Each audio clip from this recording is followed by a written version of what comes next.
কবিতাৰ শিৰোনাম তেজত ফুলা ভালপোৱা। কবি জাহ্নৱী কাকতি।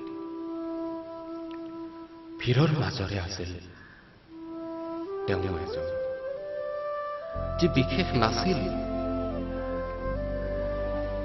ক্ৰমশ তেওঁৰ ভাল লগাৰ বীজে ভাল পোৱা হৈ ফুলিল মোৰ বুকুত। বিশেষ হৈ আহিল ধীৰে ধীৰে তেওঁ মধু চকুত। বীজ সিঁচি ফুলক পাহৰি পেলাইছিল তেওঁ, যাৰ আদৰ দুৰ্বোধ্য নাছিল। হেৰা এনেদৰে এপাহ এপাহকৈ সৰি আহিছিল ক্ৰমশ তেজত ফুলা ভালপোৱাৰ ফুল।